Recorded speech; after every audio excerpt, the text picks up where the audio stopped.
Seigneur Jésus, gloire à jamais, gloire à ton nom, de ton beau ciel je ne sortirai plus, et pour toujours j'exalterai ton nom. Comparé à notre année, nous serions en janvier. Et donc, une année vient de commencer. Là-dessus, on peut supposer que c'est la première année de Darius. Puis il y aura une deuxième année de Darius, mais qui ne va pas se finir, et qui sera l'année d'accession de Cyrus, parce qu'à la mort de Darius, c'est Cyrus qui va récupérer le pouvoir. Et Cyrus va ensuite avoir sa première année, et c'est au cours de sa première année qu'il va donner son décret de libération des Juifs en octobre 537.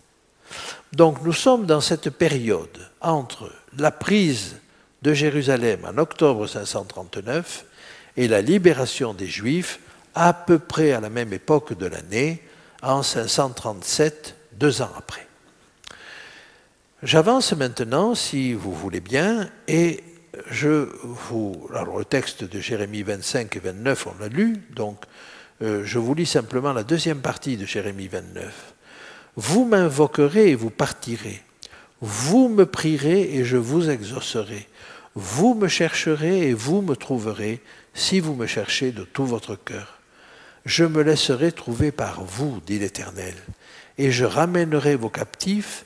Je vous rassemblerai de toutes les nations et de tous les lieux où je vous ai chassés, dit l'Éternel, et je vous ramènerai dans le lieu d'où je vous ai fait aller en captivité.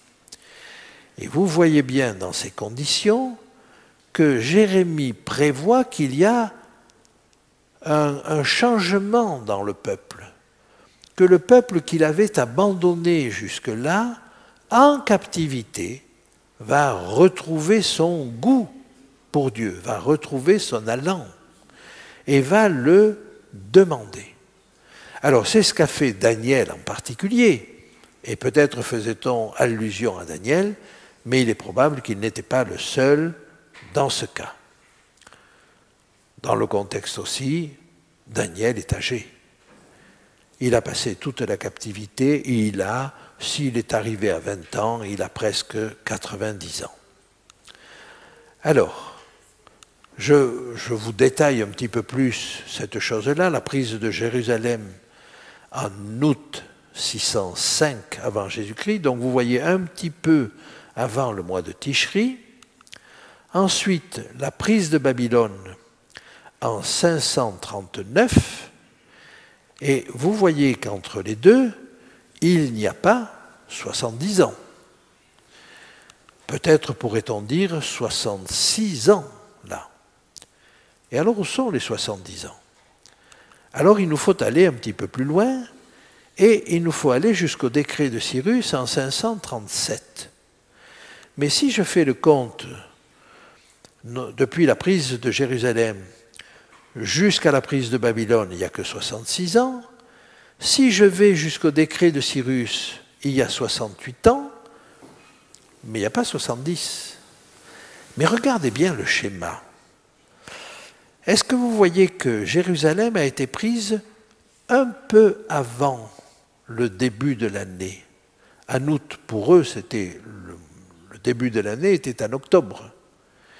Et donc cette année-là est comptée. Maintenant, le décret de Cyrus a été émis très probablement au mois d'octobre, mais un peu après le début de l'année. Et donc vous avez un petit bout d'année qui est compté. Et d'une manière générale, la manière de compter des anciens faisait qu'une partie d'année était comptée comme entière.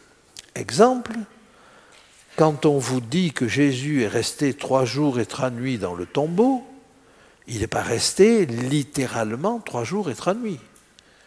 Mais il est resté une partie du vendredi, tout le samedi et une partie du dimanche. Et on compte de manière inclusive. Inclusive. C'est-à-dire que tout bout de journée pris dans cette période est inclus dans la journée. Je ne sais pas si vous savez qu'en français, on a également des réminiscences de cela.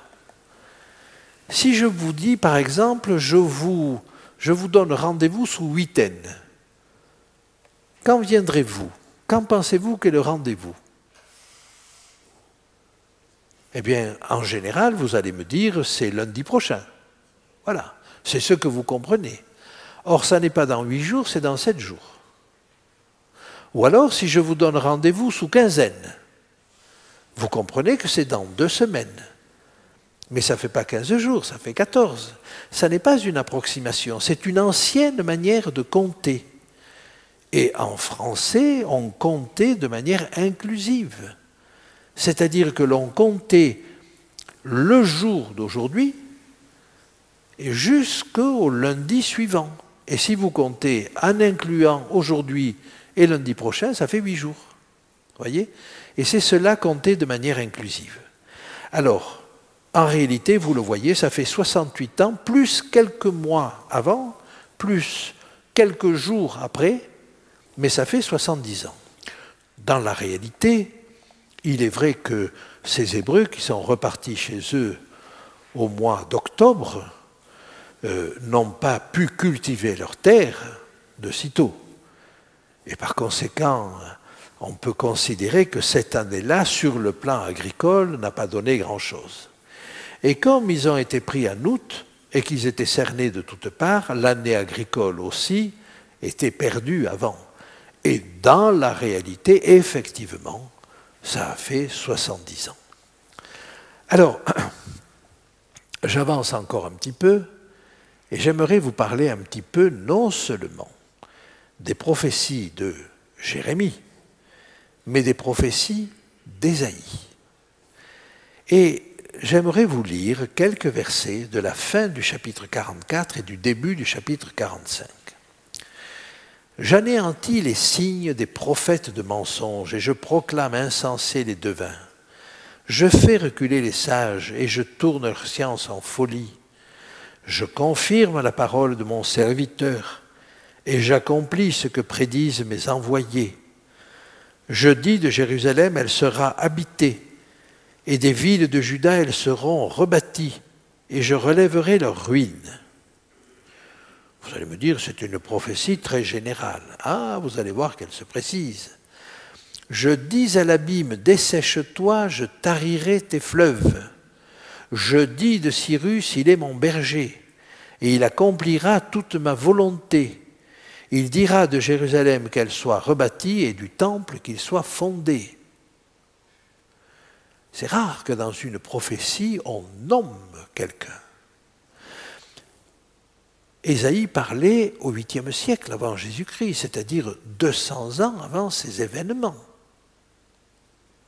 Et 200 ans avant, il nomme la personne qui sera le libérateur d'Israël.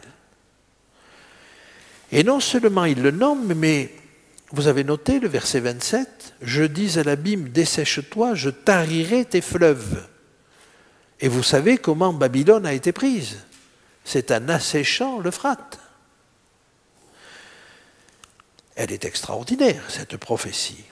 Mais elle se continue au chapitre 45. « Ainsi parle l'Éternel à son oint, à Cyrus, qu'il tient par la main, pour terrasser les nations devant lui et pour relâcher la ceinture des rois, pour lui ouvrir les portes afin qu'elles ne soient plus fermées.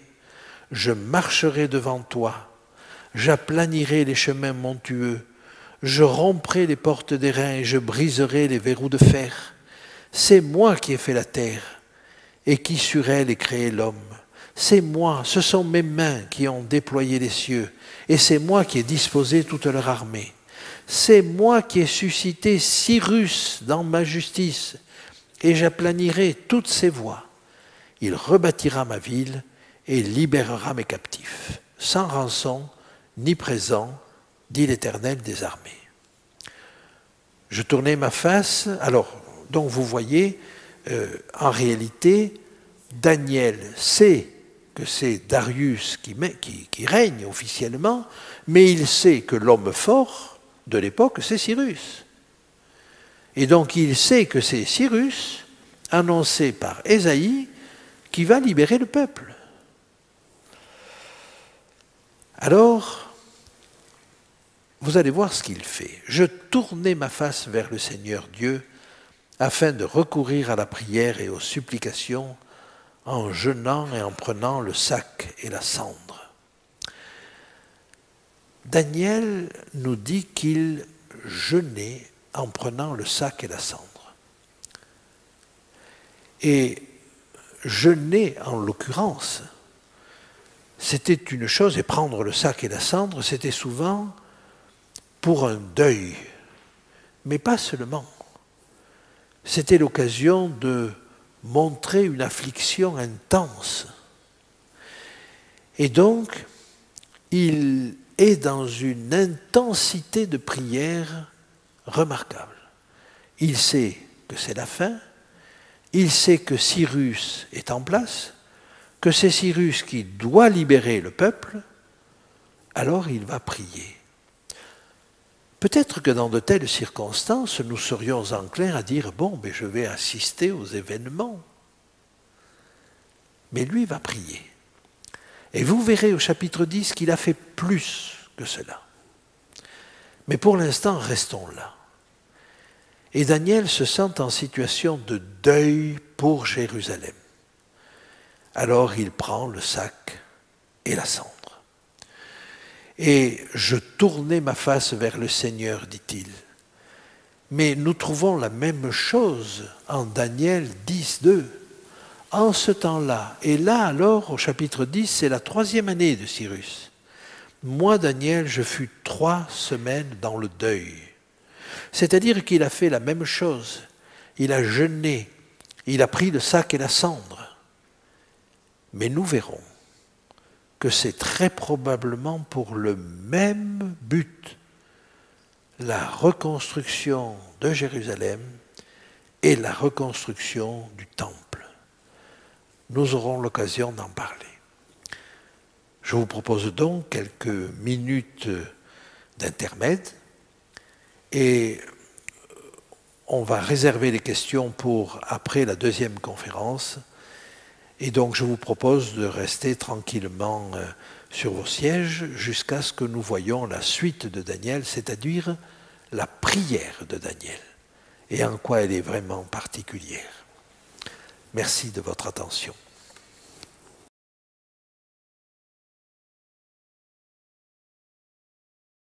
Je vous invite donc à étudier la prière de Daniel, donc c'est des versets 3 à 19. Je priai l'Éternel mon Dieu et je lui fis cette confession. Seigneur, Dieu grand et redoutable, toi qui gardes ton alliance et qui fais miséricorde à ceux qui t'aiment et qui observent tes commandements. Ce que je veux souligner ici, c'est d'abord toi qui gardes ton alliance. Est-ce qu'on ne pourrait pas croire que parce que les Hébreux sont en déportation, Dieu n'a pas gardé son alliance?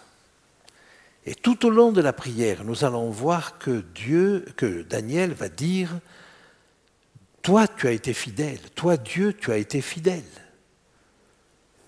C'est nous qui n'avons pas été fidèles. Et qui fait miséricorde à ceux qui t'aiment et qui observent tes commandements. Et je vous rappelle que dans le Deutéronome, il est dit « Sache donc que c'est l'Éternel ton Dieu qui est Dieu. Ce Dieu fidèle garde son alliance et sa miséricorde jusqu'à la 1000e génération envers ceux qui l'aiment et qui observent ses commandements. » Notez également le lien qui est fait avec le fait d'aimer et de garder les commandements de Dieu. Alors, ce lien, il est fait dans le Deutéronome, ce lien, il est fait dans le livre de Daniel. Et je crois qu'il nous faut être très, très attentifs à cela. Nous avons péché et nous avons commis l'iniquité. Alors, le premier texte, c'est péché, manquer le but, ratat. Je suis désolé, mais les lettres hébraïques n'ont pas résisté au transfert. Nous avons péché, nous avons commis l'iniquité, Havon, et nous avons été méchants et rebelles, et nous nous sommes détournés de tes commandements et de tes ordonnances.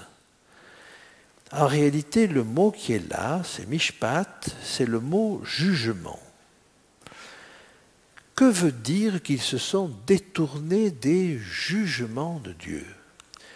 Alors, j'aimerais vous montrer un texte qui vous permet de le comprendre. C'est un texte de Sophonie. L'Éternel est juste au milieu d'elle, il ne commet point d'iniquité. Chaque matin, il produit à la lumière ses jugements, sans jamais y manquer. Mais celui qui est inique ne connaît pas la honte.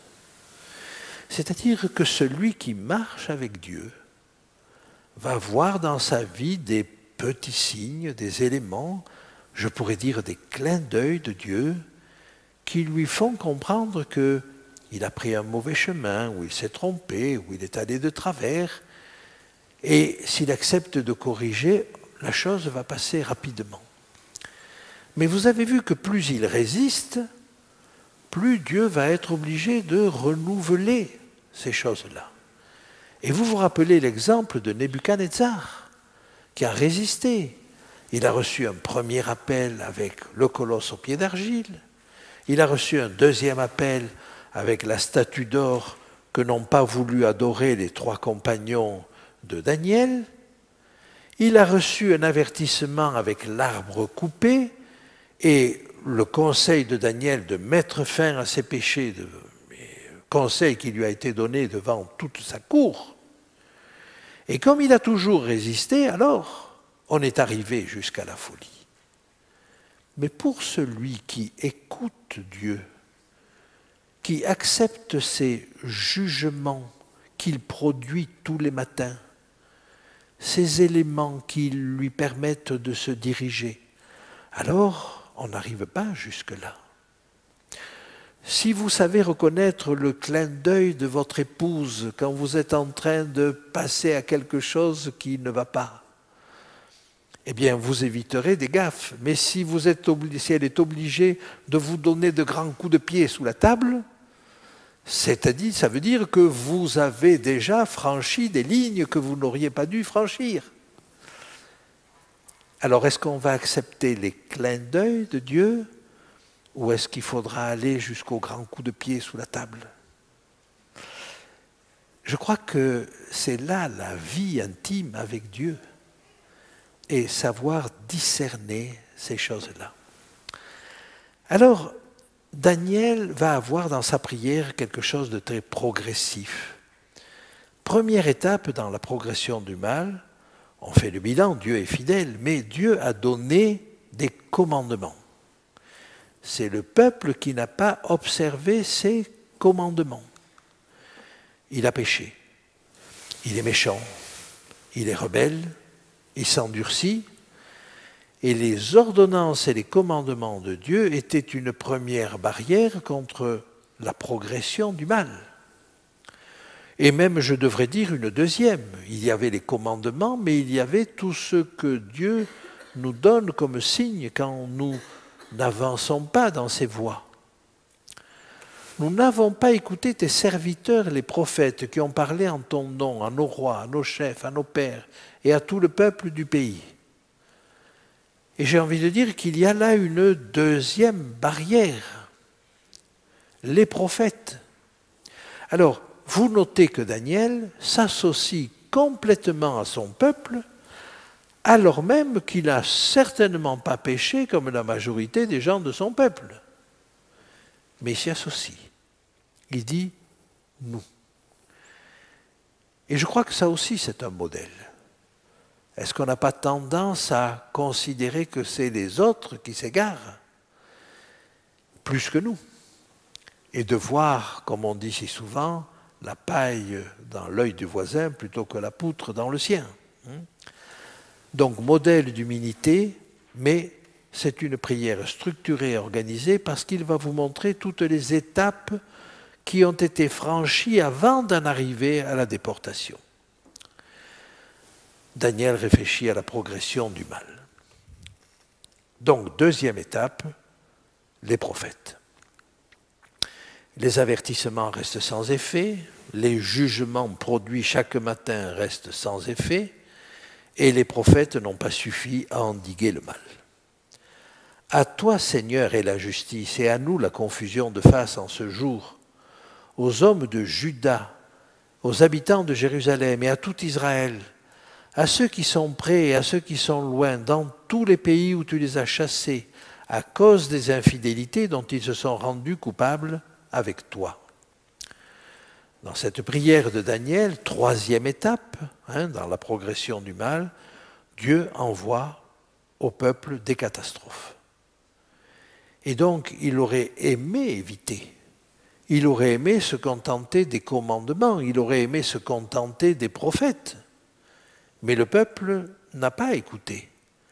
Alors il fait un cran de plus et il envoie des catastrophes. Et Daniel va en parler. Tous les problèmes de maladie, les difficultés dans les récoltes, les guerres avec les peuples environnants, tout cela n'a pas arrêté le peuple. Il a fallu arriver à la déportation. Seigneur, à nous la confusion de face, à nos rois, à nos chefs, à nos pères. C'est-à-dire que des avertissements ont été donnés à tous ces chefs du peuple, qui auraient dû être eux-mêmes autant de barrières. Et vous savez bien qu'en Israël, quand le roi se conduisait bien, en général, le peuple suivait. Mais quand le roi se conduisait mal, alors c'était la catastrophe pour le peuple. Auprès du Seigneur notre Dieu, la miséricorde et le pardon, car nous avons été rebelles envers lui. Et il reconnaît à Dieu deux qualités. Il reconnaît d'abord qu'il y a la miséricorde et le pardon, mais il reconnaît que Dieu avait averti de ces choses-là. Et nous allons le voir. Dieu est juste. Il donne les commandements, il avertit, il dit voilà ce qui va se passer si vous obéissez, voilà ce qui va se passer si vous désobéissez. Et le seul recours aux conséquences de l'infidélité du peuple, c'est de réclamer le pardon de Dieu et la compassion de Dieu. Nous n'avons pas écouté la voix de l'Éternel, notre Dieu, pour suivre ces lois qu'il avait mises devant nous par ses serviteurs les prophètes. Il revient sur ce qu'il a dit. Il va passer vite pour arriver à d'autres constats. D'abord, tout Israël a transgressé la loi. C'est-à-dire que s'il y avait eu dans le peuple suffisamment de personnes qui se soient bien conduites, ça ne serait pas arrivé. Rappelez-vous le plaidoyer d'Abraham pour Sodome et Gomorrhe. S'il y avait seulement 10 personnes, Dieu aurait épargné Sodome et Gomorrhe. Mais il n'y avait même pas 10 personnes. Et donc c'est tout Israël, ou presque, qui a transgressé la loi et s'est détourné pour ne pas écouter la voix. Alors se sont répandues sur nous toutes les malédictions et les imprécations qui sont écrites dans la loi de Moïse, le serviteur de Dieu, parce que nous avons péché contre Dieu. Regardez quelques textes du Deutéronome, et vous avez cela en Deutéronome 7, où vous avez les bénédictions qui vont suivre l'observance des commandements. Et puis vous pouvez aller jusqu'à Deutéronome 28, où vous avez toutes les malédictions qui vont arriver si le peuple ne fait pas cela. Sache donc que c'est l'Éternel, ton Dieu, qui est Dieu. Ce Dieu fidèle garde son alliance et sa miséricorde jusqu'à la 1000e génération envers ceux qui l'aiment et qui observent ses commandements. L'Éternel éloignera de toi toute maladie. Il ne t'enverra aucune de ces mauvaises maladies d'Égypte qui te sont connues, mais il en frappera tous ceux qui te haïssent. Gardez-vous de laisser séduire votre cœur, de vous détourner, de servir d'autres dieux et de vous prosterner devant eux. Voici, je mets aujourd'hui devant toi, devant vous, la bénédiction et la malédiction. La bénédiction, si vous obéissez au commandement de l'Éternel, votre Dieu, que je vous prescris en ce jour. La malédiction, si vous n'obéissez pas au commandement de l'Éternel, votre Dieu, et si vous vous détournez de la voie que je vous prescris en ce jour. Il est difficile d'être plus clair. Et vous voyez donc, il y a cette troisième étape dont nous avons déjà parlé, ce sont les catastrophes que Dieu envoie. Les avertissements sont restés sans effet, les catastrophes elles-mêmes sont restées sans effet, elles auraient pu incliner à la repentance à ce moment-là. Eh bien non, ça n'a pas été le cas. Alors Dieu a accompli les paroles qu'il avait prononcées contre nous et contre nos chefs qui nous ont gouvernés. Il a fait venir sur nous une grande calamité. Il n'en est jamais arrivé sous le ciel entier une semblable à celle qui est arrivée à Jérusalem. Quelle est cette grande calamité à laquelle il a dû arriver? C'est la déportation. C'est la conquête du pays. C'est le pays piétiné par les ennemis et c'est la perte du sanctuaire. La loi et les prophètes se sont révélés inefficaces. Dieu envoie les catastrophes, d'accord? Mais, alors donc Dieu est juste. Non seulement il a annoncé, mais il a fait ce qu'il avait annoncé. Lui-même n'a rien à se reprocher et Daniel ne lui reproche rien. Comme cela est écrit dans la loi de Moïse, toute cette calamité est venue sur nous. Et nous n'avons pas imploré l'Éternel notre Dieu. Nous ne nous sommes pas détournés de nos iniquités. Nous n'avons pas été attentifs à la vérité. L'Éternel a veillé sur cette calamité.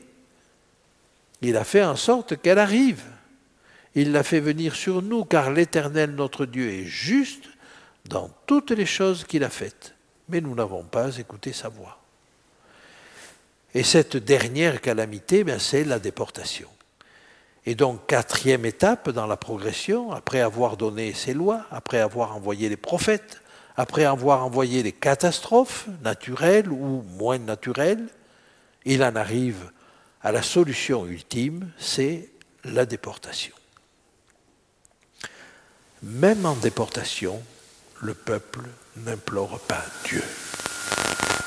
Et c'est ce que semble dire Daniel quand il dit que le peuple, même en déportation, ne s'est pas tourné vers lui. Alors, sans doute y a-t-il un minimum de personnes qui l'ont fait. Mais du coup, s'il y a trop peu de personnes, est-ce que la prophétie de Jérémie va s'accomplir? Et vous voyez que la chose est difficile pour lui. Il se demande. Et la seule chose qui lui reste à faire, c'est d'implorer la miséricorde de Dieu. Et là, il va employer un autre argument. Il va sortir un autre argument. Regardons-le. Et maintenant, Seigneur notre Dieu, toi qui as fait sortir ton peuple du pays d'Égypte par ta main puissante et qui t'es fait un nom, comme il l'est aujourd'hui, nous avons péché et nous avons commis l'iniquité. Ça, c'est un fait. Mais vous voyez, il commence à dire, tu t'es fait un nom. Ton nom est célèbre, ton nom est respecté. Tu es connu comme un Dieu juste et bon. Or, Jérusalem est détruite et ton peuple est dispersé. Et alors, l'argument qu'il va employer maintenant, si Dieu est fidèle dans toutes ses promesses, il lui demande d'être fidèle jusqu'au bout dans ses promesses de délivrance. Il y a les promesses de catastrophe, mais il y a les promesses de délivrance. Dieu s'est fait un nom qui va être affecté, qui va être touché, qui est déjà touché par le déshonneur qui touche la ville de Jérusalem et son peuple. Et sous plusieurs aspects, la fin de sa prière va faire appel à cet argumentaire. Non seulement Daniel s'est identifié à son peuple, mais Daniel implore Dieu, ce que n'a pas fait son peuple, afin de s'associer à la prière de son peuple, et dans sa prière à la fin, il va impliquer Dieu. Alors je crois que ça n'est pas du chantage, on pourrait penser. Moi, à une époque, j'ai pensé que c'était du chantage auprès de Dieu. Il dit, au fond, si tu n'obéis pas, c'est toi qui vas en subir les conséquences. Mais ce n'est pas ça. Et en réalité, Daniel, en s'associant au peuple, sans avoir commis les mêmes péchés, est un type de Christ, hein, comme nous le laissent entendre certains aspects du Nouveau Testament. Donc la grâce de Dieu et pas la justice du peuple. La grâce de Dieu est la seule source de salut. Seigneur, selon ta grande miséricorde, que ta colère et ta fureur se détournent de la ville de Jérusalem, de ta montagne sainte. Car à cause de nos péchés, des iniquités de nos pères, Jérusalem et ton peuple sont en opprobre à tous ceux qui nous entourent. Et donc il est en train de lui dire, mais Jérusalem fait honte. Le peuple tel qu'il est fait honte. Et cela rejaillit sur ton nom. Maintenant donc, ô notre Dieu, écoute la prière et les supplications de ton serviteur. Et pour l'amour de mon Seigneur, du Seigneur, fais briller ta face sur ton sanctuaire dévasté. Alors, il n'y a pas le mot vraiment amour dans le texte, mais il y a le mot pour le compte du Seigneur. C'est-à-dire, il lui dit au fond, si tu ne le fais pas pour nous, fais-le au moins pour toi, pour ton honneur. Et Daniel comprend-il ainsi ce dont nous avons parlé au chapitre 8, qui est la justification de Dieu? Est-ce que c'est sa manière de concevoir la justification de Dieu, c'est-à-dire que son peuple et son sanctuaire et sa ville soient relevés? Mon Dieu, prête l'oreille et écoute. Ouvre les yeux et regarde nos ruines. Regarde la ville sur laquelle ton nom est invoqué. Vous voyez comment il l'implique encore de nouveau. C'est ton nom qui est invoqué à Jérusalem et c'est un champ de ruines. C'est ton nom qui est invoqué sur ton peuple et il est dispersé. Car ce n'est pas à cause de notre justice que nous te présentons nos supplications, c'est à cause de tes grandes compassions. Seigneur, écoute. Seigneur, pardonne. Seigneur, sois attentif et agis et ne tarde pas. Par amour pour toi, ô mon Dieu, car ton nom est invoqué sur ta ville et sur ton peuple. Retenez bien ces deux choses, parce que ça va revenir dans la fin du chapitre, dans la prophétie elle-même. Ta ville, à Jérusalem, est détruite, ton peuple est dispersé. Mais c'est ton nom qui est invoqué sur eux. Et vous voyez que dans ces conditions, il demande à Dieu, il est soucieux, ce n'est pas qu'il demande à Dieu ou qu'il fait un chantage, mais il est soucieux de l'honneur de Dieu. Alors, préoccupé par l'honneur de Dieu, ça on peut le comprendre, par la restauration du sanctuaire, c'est en lien avec le chapitre 8, et l'honneur de Dieu est en jeu. Nous sommes d'accord. Mais l'apôtre Paul, lui aussi, a dit, je crois que c'est dans Romains 2, le nom de Dieu est blasphémé à cause de vous parmi les païens. C'est-à-dire que la mauvaise conduite des chrétiens conduit les païens à blasphémer le nom de Dieu. C'est-à-dire que la conduite, notre conduite, la conduite de gens qui se réclament de Dieu, si elle est mauvaise, elle rejaillit sur Dieu. Et donc c'est ce dernier argument que Daniel va utiliser. Et il est préoccupé par l'amour de Dieu. C'est dans Romains 2, 24 qu'il est dit « À cause de vous, le nom de Dieu est blasphémé parmi les païens. » Eh bien, nous resterons sur cela. Notre attitude, notre vie avec Dieu est importante. Et il est important que nous y fassions attention parce que le regard qui est porté sur nous et par ceux qui nous entourent, mais je vais plus loin, le regard qui est porté sur nous par l'univers entier est capital. Nous sommes en spectacle, disait Paul. aux hommes et aux anges et au monde. Et vous voyez donc que ce que nous vivons, ce que nous choisissons est capital. Maintenant, par nous-mêmes, pouvons-nous changer quelque chose? Non. La seule chose que nous pouvons faire, c'est fixer les regards sur Jésus. Et là, c'est lui qui va faire en nous ce que nous ne pouvons pas faire. Je vous remercie de votre attention et j'ouvre la séance des questions si vous le voulez bien maintenant. Voilà. Est-ce que vous avez des questions à poser sur ce que nous venons de voir sur la prière de Daniel, sachant que demain, nous verrons les prophéties de Daniel 9, c'est-à-dire ce que Gabriel va apporter à Daniel.